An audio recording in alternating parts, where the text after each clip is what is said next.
So if peace is the thing or the place that you escape to in order to leave the noise, in order to escape the noise, in order to escape the busyness, then by definition, it's going to be the thing that you abandon when you come back into everyday life. Hey everybody, my name is Grant and I'm a pastor in Hamilton, Canada. Welcome to another video. On today's video, we are talking about peace.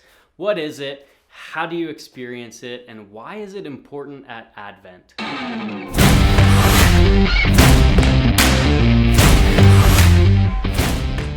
So like I said, today we're talking about peace. What is it and how do you get it? See, here's the thing about peace. Most of us think about it as one of two things. It's either a peaceful, as in restful mindset or frame of mind, headspace, or it's referring to your relationship to somebody else or nations' relationships with other nations, a state of peace as in not a state of conflict.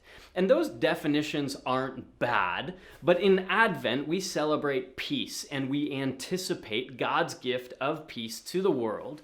And today, I want to talk about that type of peace and how you experience it in your life.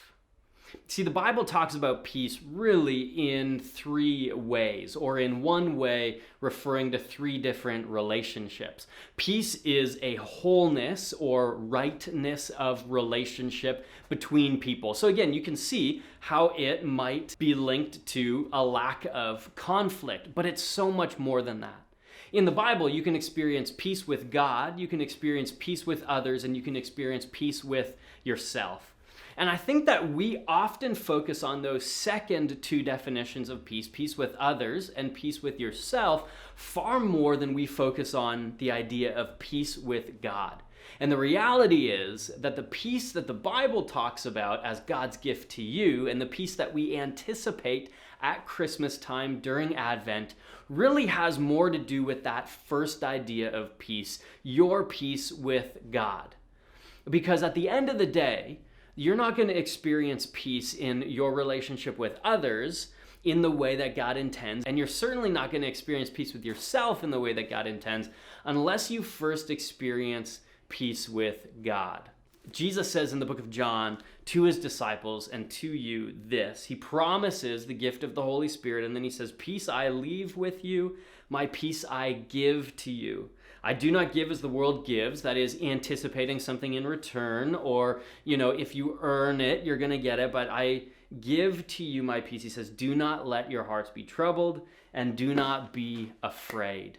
For those of us who long to experience some type of peace in our lives, I think we can spend a good amount of time chasing peace or seeking peace. There's these people who seek thrill and adrenaline junkies. Some people have accused me of that, though less so now that I have kids. But we can often look for peace. What do I mean by that? I mean, you and I live in a noisy world. Even as we speak, I can hear my kids yelling through the walls of my office, and I can hear cars driving outside, and it is, in my mind, just something I've become used to. It is part and parcel of a noisy life.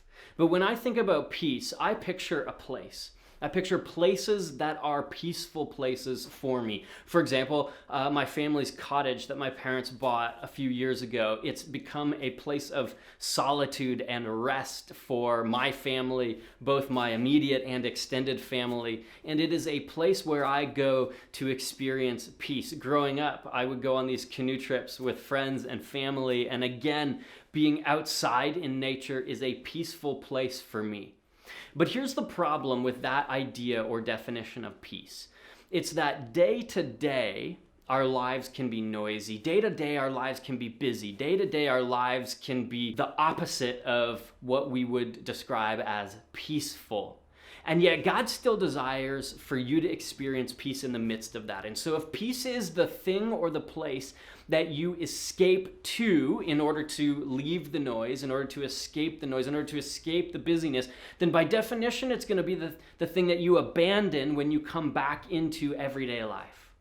Now, here's the thing about God's peace for you. It's a peace that God desires you to experience in the midst of everyday life.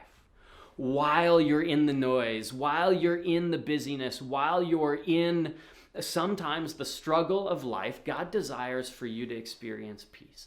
And that's a peace that can only come through a rightness or wholeness of relationship with God.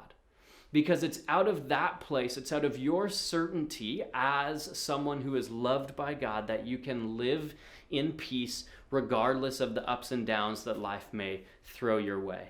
In the Gospel of Mark, Jesus' baptism is described this way. It says, Jesus comes to John the Baptist to be baptized. They were actually cousins. And John the Baptist says, whoa, stop. I know who you are. Like, I'm not prepared to do this. It's me who should be baptized by you. And Jesus says, no, like, this is the proper way to do things. You were the one appointed to prepare the way. And so I need to be baptized by you. So Jesus goes, he's baptized by John the Baptist in the Jordan River. And when Jesus comes up out of the water, there's a voice that comes down from heaven. It says, "This is my son, whom I love. With you I am well pleased."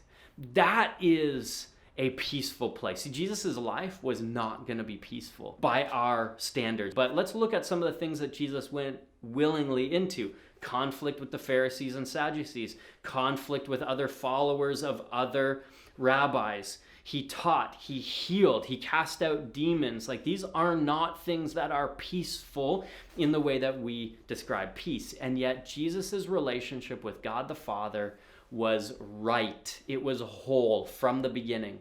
And so he was able to enter into these places from a peaceful place. And that's God's heart for you as well. So that you would know wholeness of a relationship with God so that you can enter into life's ups and downs as a peaceful presence. Followers of Jesus are called to be peacemakers in the world. And that stems from a wholeness of relationship with God. Because if you are at peace with God, you can bring peace into the world.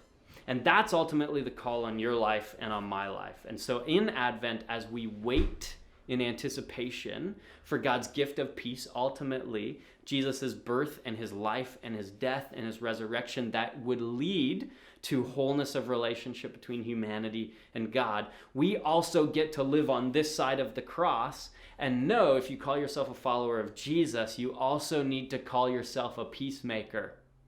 It's a non-negotiable. You ought to be one who is working for peace in the world. And so this Christmas, this Advent, as we wait again, as we tell the story again, your challenge is to be a peacemaker in real and tangible ways, to offer that peace to somebody else who needs to experience it, maybe for the first time this Christmas.